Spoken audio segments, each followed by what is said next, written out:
Sobat PPIM, selamat datang di program Bidik, Bincang Pendidikan bersama aku, Mutia Harunisa sebagai moderator, dan aku di sini gak sendiri, aku bersama Profesor Mira. Ibu boleh diperkenalkan nama Ibu? Oke, nama saya Mira Kartiwi. Lengkapnya biasanya harus lengkap ya, Profesor Teknologis Dr. Mira Kartiwi. Saat ini menjabat sebagai Direktur Center Professional Development dan juga Profesor Data Analytics di Kuliah of Information and Communication Technology. Oke, jadi Ibu udah punya bertahun-tahun pengalaman ya Ibu di bidang teknologi Ibu ya. Jadi di sini kita akan membawakan bidik dengan tema Integration of Technology in Education. Jadi kita akan membahas tentang apa sih peran teknologi yang bisa kita sangkut pautkan ke dalam pendidikan. Jadi Ibu di sini saya sebut Mutia aja ya Bu ya. Sebenarnya apa sih Ibu peran teknologi di dalam pendidikan itu sendiri, baik pendidikan SD, SMP, SMA hingga kuliah. Lalu seberapa penting itu bisa bermanfaat dan bisa memberi impact kepada kita sebagai pelajar.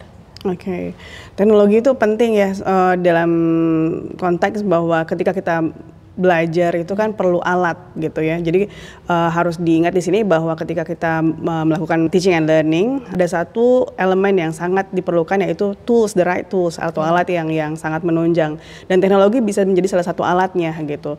Jadi kalau dalam proses belajar mengajar, kalau gurunya atau misalnya teachers, educators is well equipped gitu ya, sangat paham dengan fungsi teknologi dalam pedagogi, seharusnya itu justru menambah nilai teknologi, menambah nilai pendidikan itu sendiri gitu, bukannya distracting from the values of technology.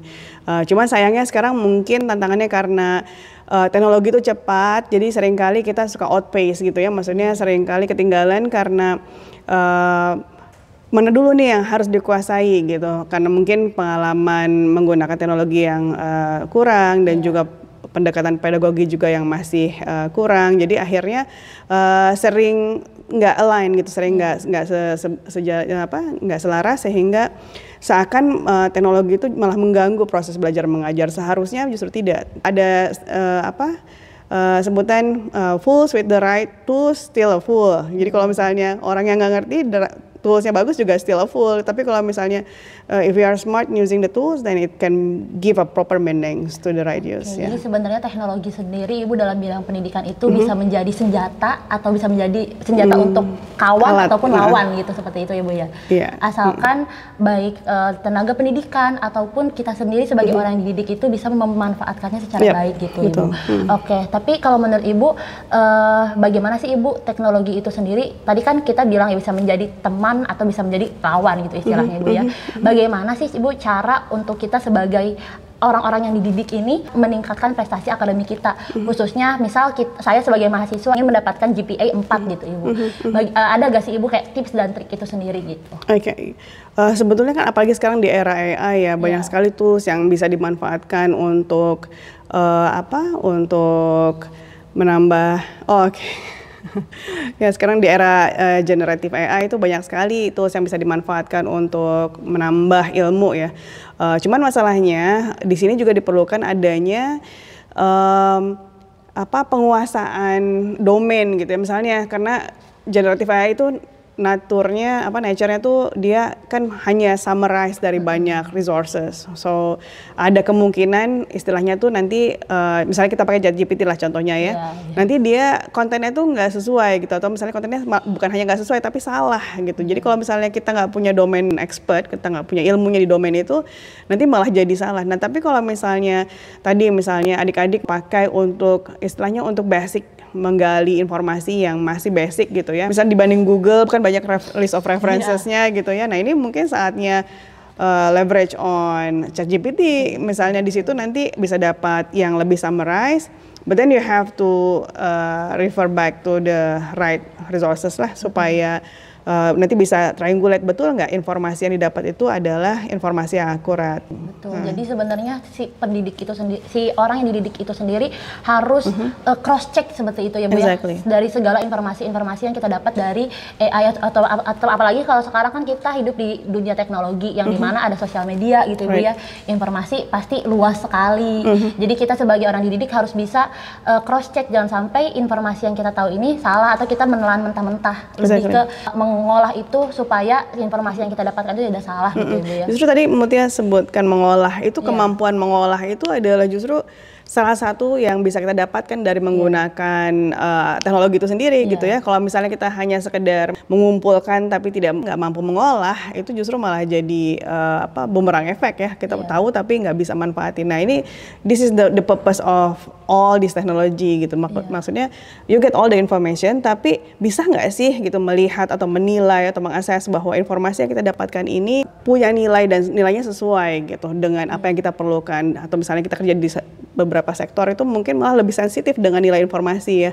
Nah ini justru di sini fungsinya, ketika kita bisa mendapatkan informasi, bisa nggak kita ngolah, dan ngolah itu sendiri adalah 21st century skills ya, yang disebutkan ada critical thinking, all those kind of things, that is the future. Tadi kan kita udah sempat bahas dari segi kita sebagai orang yang dididik Ibu ya. Kalau dari segi pendidik sendiri Ibu, bagaimana sih agar pendidik-pendidik ini dapat meningkatkan kualitas pendidikan itu sendiri melalui teknologi gitu? Tadi pagi sebetulnya disampaikan di salah satu konferensi, saya pesan ada empat hal yang setiap pendidik itu harus punya gitu ya untuk mempersiapkan diri. Saya biasanya termnya tuh visioneering. Kalau kita mau engineering the future, ada 4 hal yang diperlukan sebagai seorang pendidik untuk masa depan. Yang pertama, dia harus bisa kolaborasi gitu ya. Dia harus bisa kolaborasi, artinya dia harus tahu bahwa domainnya itu tidak hanya, misalnya saya belajar data analytics gitu ya, saya mengajar di data analytics tuh nggak harus cuma dengan orang-orang IT aja, tapi saya harus bisa bergabung, harus bisa kerjasama dengan orang dari kesehatan, dari finance, dari mana, karena nanti mereka juga bicara soal data kan, jadi saya harus bisa kolaborasi dengan bidang lain. Yang kedua, mereka juga harus jadi domain expert gitu, tahu banyak, tapi ketika kita nggak punya expertise, you know everything but you know nothing in depth, itu pun nggak jadi value add gitu, karena cuma tahu the surface level. Kita harus tahu deep-nya juga, harus tahu in depth-nya juga. Misalnya Mbak Mutia jurusan apa nih? Saya jurusan media Ibu. Jurusan media, okay. Which is good. So this is a good example. So you have all the kind of media kan, jadi banyak contoh medianya. Tapi but when you are talking about media, nanti kalau Mbak Mutia fokus misalnya ke salah satu punya niche area gitu ya, punya niche area yang when you are talking about that thing, you know that you have Mbak Mutia to refer to. When you have that domain expert, nanti ketika orang bisa dapat banyak informasi, dan they know who to refer when it comes to clarification. To get the clarifications, you know the people to refer to. So ini yang pentingnya sebagai pendidik di masa depan, mereka juga harus jadi domain expert. Jadi ketika orang dapat informasi, ketika salah dia bisa klarifikasi. This is not the right thing, yang harusnya betul ini ada begini. Nah itu yang penting sebagai pendidik di masa depan. Yang ketiga adalah dari sisi dia juga harus menjadi hub gitu ya, hub in terms of bahwa sekarang kan banyak sekali tadi ya, misalnya jenis pembelajaran yang tradisional, misalnya ada orang yang masih percaya bahwa kalau mengajar itu harus face to face gitu, padahal sekarang kita udah banyak opsi banget yang ketika orang skeptical dengan value of higher education because semuanya juga bisa belajar tuh di YouTube, as if that everything is just as a matter of knowledge. Tapi yang kita bangun di higher education is kompetensi. Nah itu dia bisa nggak sih jadi advocate untuk jadi menggabungkan orang-orang yang punya skepticism dengan value of higher education ini, untuk bisa memastikan bahwa mereka juga bisa membuktikan ketika masuk ke universitas itu ada level of kompetensi yang mereka dapat. Yang terakhir, yang paling penting yang biasanya saya selalu tekankan kepada teman-teman pendidik adalah to be a great teacher, you have to be a great learners. Jadi nggak bisa gitu ya ngajarin tapi nggak mau belajar. Nah itu. Jadi ini penting, yang paling penting sebagai seorang pendidik harus mau belajar. Dan di sini fungsi saya di kampus adalah mengajak semua pendidik untuk belajar, dan moga-moga nanti adik-adik dimanapun ya, di PPI Indonesia dimanapun, harus punya sense of expectations that when you are being taught by any educators, you have to instill the need that the educator should also learn gitu. Jadi harus ada demand sort of, mereka juga harus belajar gitu. Oke, berarti sebenarnya sumber dari ilmu sendiri adalah manusia itu sendiri gitu Bu ya. Jadi kalau walaupun ada AI sebagus apapun itu, semodern apapun itu, tetap sumber ilmu itu adalah manusia itu sendiri. Jadi kita kalau kitanya sendiri gak punya ilmu itu sendiri, bukan kita yang terkalahkan oleh AI ya. AI itu buatan manusia sendiri, jadi kita harus bisa lebih dari AI itu sendiri. Kita harus bisa seperti tadi ada informasi salah, kita membenarkan. Guru pun harus bisa menjadi sumber informasi bagi murid. Bergantung pada AI ini, jadi baik ada ataupun tidak ada, kita ini tetap bisa bertahan gitu Ibu, di era yang sudah digital seperti ini gitu. Kalau kita bicara soal ketergantungan itu biasanya apa sih yang bikin orang so addicted? Biasanya satu adalah diantaranya adalah kenyamanan. Betul, kenyamanan, betul. Udah biasa, udah nyaman. Like, ada satu buku yang menarik, mungkin nanti adik-adik semua bisa baca. Ada satu buku namanya Hooked. Itu bagaimana para teknologis gitu ya bikin suatu produk supaya si customer itu jadi istilah hook gitu ya, you are so attached to the product.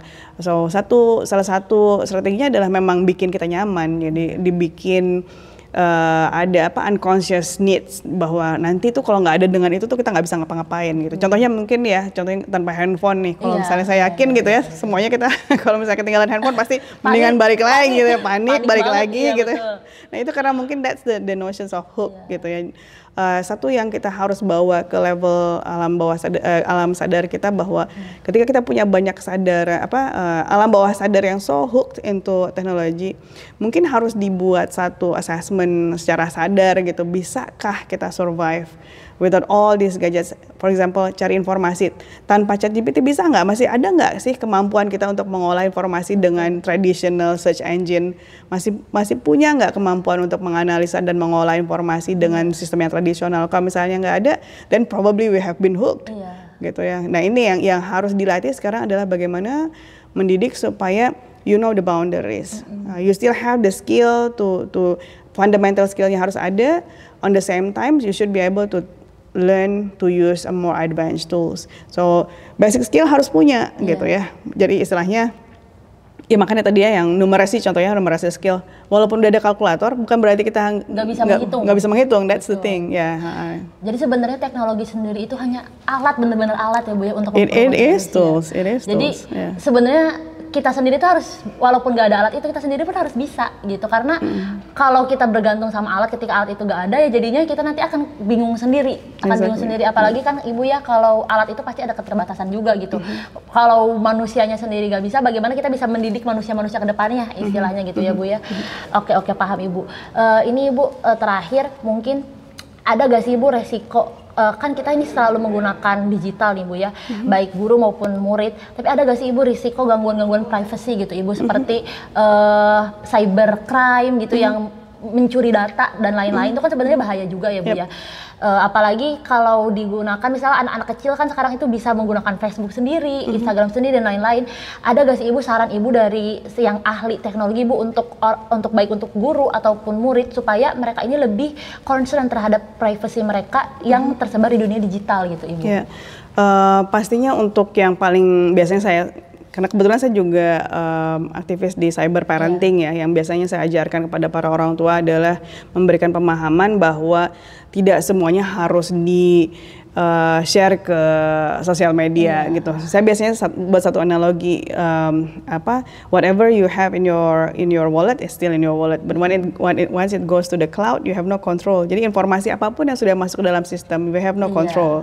So jadi mau foto anak, apalagi misalnya kadang-kadang orang tua sekarang excited banget ya, bukan hanya udah besar dari kecil, dari lahir baru keluar gitu ya, denger nangisnya udah langsung masuk video Instagram gitu kan, semuanya jadi orang bisa tahu oh lahirnya tanggal segini. Like you can very much build a profile of a person from a social media gitu kan. Nah ini yang mungkin kita harus lebih hati-hati bahwa ketika informasi ini begitu transparan di sosial media, walaupun niat awalnya mungkin cuman mengingat atau keep the memory ya, keep meaningful memory untuk orang-orang terdekat, walaupun itu dalam account private, you still have the weakest link. Mungkin possibly orang-orang yang di dalam private network itu juga bisa aja dia nggak sengaja tershare dengan atau repost lah dan sebagainya. Jadi artinya di sini kita perlu paham bahwa whatever goes to the social media itu kita udah nggak ada control, and there's no way for you to retract what has been posted. As much as you can delete, but still things might have already been distributed widely. So jadi susah. Tetap conscious. Kalau misalnya kita tuh dengan kita bikin Cyber Heroes program, biasanya Mira selalu tekankan pada adik-adik kalau mau post itu pikir 3 kali gitu. Jadi maksudnya ini perlu di-post, haruskah di-post, pentingkah di-post gitu. Kalau misalnya udah 3 kali dan jawabannya ya semua, baru di-post. Tapi kalau enggak, then you have to stop from posting. Ke teman-teman ya yang selalu upload status, termasuk saya sendiri juga Bu ya. Ini saya juga mengingatkan diri saya sendiri ya, upload status dimanapun itu, kapanpun itu, ada sedikit menarik Bu. Kayaknya kalau anak zaman sekarang, apalagi Gen Z gitu ya Bu ya, Gen Z tuh kayaknya kalau menemukan sesuatu yang bagus itu tuh kayaknya nggak asik kalau misalkan kita nggak flexing, kita nggak upload ke teman-teman kita gitu. You should to be careful ya guys, karena apapun yang sudah, tadi kata Ibu, apapun yang sudah berada di digital, apapun yang sudah berada di dunia digital itu tidak bisa dihapus lagi gitu. Jadi bisa dihapus tapi susah. Betul. Hilangkan. Susah. Apalagi orang biasa seperti kita gitu ya Bu, untuk menghapusnya pasti sangat amat sulit gitu ya. Oke. Dan tadi Mutia berbicara sama Ibu, jujur Ibu Mutia merasa wah keren banget Ibu sebagai wanita gitu Ibu ya. Ini si Mutia mau agak sedikit membawa pembahasan terkait wanita gitu Ibu, terkait wanita. Kira-kira Ibu, dari Ibu sebagai wanita, apa sih Ibu, kan Ibu sekarang sudah menjadi profesor di IAIUM, Associate Professor ya, bisa memberikan impact kepada masyarakat seperti sekarang Ibu memberikan impact kepada penonton semua gitu Ibu. Ada gak sih Ibu saran atau apa aja hal-hal yang bisa dilakukan oleh wanita-wanita yang sedang menonton kita juga gitu Ibu ya, yang bisa mereka lakukan. Lalu kalau menurut Ibu, emansipasi wanita di Indonesia itu sudah sejauh mana sih Bu gitu? Apa yang wanita, ntar harus diurai dulu nih pertanyaannya. Ya, apa yang harus wanita itu, harus lakukan? Apa yang bisa kita lakukan gitu Ibu sebagai wanita, apalagi teman-teman adik-adik yang lagi nonton mungkin di rumah, di kamarnya gitu. Itu pertanyaan pertama Bu. Lalu yang kedua, emansipasi wanita di Indonesia itu sudah sejauh apa sih Ibu gitu? Sebetulnya kayaknya apalagi zaman sekarang ya, kayaknya kita udah punya banyak kesempatan, punya banyak peluang untuk bukan hanya belajar tapi partisipasi di dunia, maksudnya di public sector gitu ya. Di sektor apapun itu, bahkan di sektor pendidikan kayaknya udah sangat banyak sekali yang udah sampai bukan hanya level profesor seperti saya, tapi udah sampai jadi yang saya kenal gitu ya, di Malaysia ini ada yang sampai Director General, pernah jadi perempuan udah pernah jadi DG, perempuan udah sampai jadi menteri. Maksudnya the option is just so wide that I don't think we are talking about genders anymore. I think now we are talking about the kompetensi orang itu punya kompetensi atau enggak. So I think kayaknya kalau dari sisi itu, insya Allah sih, Mira yakin kita udah punya peluang seluas-luasnya. Jadi sekarang tinggal perempuannya mau nggak membangun kompetensi supaya bisa kontribusi ke masyarakat, supaya bisa dilihat secara adil bahwa kita juga punya value gitu ya untuk membangun masyarakat ke depannya, membangun masa depan. Jadi gender should not be an issue per se, tapi tadi keinginan untuk membangun diri. Nah sekarang untuk tadi yang kedua, untuk apa aja sih yang bisa, sudah sejauh mana emansipasi wanita di Indonesia Bu ya? Masih ada, sering ada bukan tanggapan, lebih ke pemikiran kalau wanita itu memiliki keterbatasan di beberapa titik kota, titik daerah gitu, apalagi di daerah-daerah terpencil. Kalau menurut Ibu itu masih ada atau sudah sepenuhnya hilang Ibu di Indonesia? Pastinya itu bukan hanya di Indonesia ya, di mana-mana pasti ada, bahkan di negara maju pun ada gitu. Saya pernah ke beberapa negara maju yang orang pikir ini bebas dari masalah itu, ternyata ada juga. Artinya ini masalahnya masih masalah yang sama global, cuman mungkin di Indonesia lebih unik karena kita ada cultural value ya, yang mungkin agak spesifik untuk beberapa daerah itu memang melihat peran wanita yang misalnya keluar rumah atau misalnya partisipasi di publik sektor itu seakan dilihat kurang positif. Tapi kembali tadi ya, kita bisa nggak memperlihatkan bahwa kita mampu gitu. Ketika kita berperan di luar rumah, tentunya kewajiban-kewajiban yang lain juga harus selesai dengan baik ya. Mendidik anak, menjaga keluarga, itu bukan jadi secondary, itu tetap priority gitu. Tapi but it's not an excuse that you can perform cukup istilahnya kalau kata orang Malaysia ya. Jangan jadi alasan bahwa saya ada tugas di rumah, saya ada tugas keluarga, jadi kita kerjanya juga nggak benar. Jangan sampai kayak gitu karena itu jadi precedence nanti buat yang lain, buat perempuan yang lain gitu, bahwa itu kan kebanyakan biasanya perempuan yang dikasih amanah, dikasih tugas, misalnya contohnya seperti saya jadi direktur nih, biasanya kalau yang direktur yang perempuan nggak benar, nah kita kan nggak mau jadi precedence buat yang nggak baik. Artinya itu tetap harus ada. Jadi saya bukan melihat dari sisi emansipasi, ya nature-nya kembali tadi ya, nature-nya sebagai human being, when you are given a post, despite whatever gender you are, you still have to have priorities, you still have to have competency. We acknowledge there are some issues dengan masalah-masalah kultur atau barrier untuk perempuan bergabung di sektor publik, but I'm very sure gradually nanti mungkin dengan adanya exposure dengan peran wanita yang optimal, saya yakin nanti di Indonesia juga akan membaik atau lebih kondusif lebih kondusif dengan waktu, insya Allah. Paham Ibu. Jadi sebenarnya di Indonesia itu sudah ada peluang itu. Sudah sangat luas ya peluang itu, sudah ada. Kembali lagi kepada kita sebagai perempuan itu sendiri. Apakah kita mau memanfaatkan peluang itu atau kita mau terkungkung oleh pikiran kita sendiri? Itu, tapi sorry Mutia, harus ditambahin, kayaknya memang perlu ada juga ya, maksudnya peran eksternal ya, contohnya pemerintah buat peraturan-peraturan yang kondusif supaya misalnya perempuan juga bisa aktif berperan di masyarakat. Contohnya misalnya di Malaysia kan udah mulai ditambah ya, buat maternity leave itu udah ditambah durasinya gitu, bukan hanya yang biasa 3 bulan gitu, tapi ditambah. Dan juga ada hal-hal lain, misalnya yang mereka tahu di Eropa malah bukan hanya 3 bulan tapi 6 bulan. Artinya sudah dibuat kondusif gitu. Although you are working full time, you have a very much contributions to the society, but we also acknowledge your individual needs. Nah itu I think this is the kind of things that external factor yang juga harus dibikin gitu, harus dibuat oleh pemerintah. Iya, gitu. Betul. Jadi sebenarnya kalau Mutia tangkap ya Bu ya, kita itu sudah di Indonesia itu sudah banyak peluangnya. Kita wanita tinggal memanfaatkannya, dan pemerintah tinggal membantu kita mendorong, mendorong wanita itu sendiri supaya bisa memanfaatkan peluang-peluang tersebut gitu ya Bu ya. Oke, jadi gitu teman-teman ya, untuk wanita-wanita sana yang lagi nonton, manfaatkan peluang itu sebaik mungkin ya. Jangan sampai kita kelewatan sesuatu yang harusnya menjadi milik kita hanya karena kita tidak mengambil peluang sebanyak-banyaknya. Jangan capek-capek juga nyari info ya Bu ya, karena pasti peluang itu didapatkan dari seorang yang mengetahui banyak informasi yang tersebar baik. Sekarang kan tadi kita balik lagi ke dunia digital ya, ke teknologi. Gunakan teknologi itu sebagai alat yang baik, yaitu untuk kita bisa berkontribusi ke masyarakat gitu, khususnya tadi wanita. Cukup sekian Ibu dari Mutia. Ibu sangat insightful sekali hari ini, Ibu.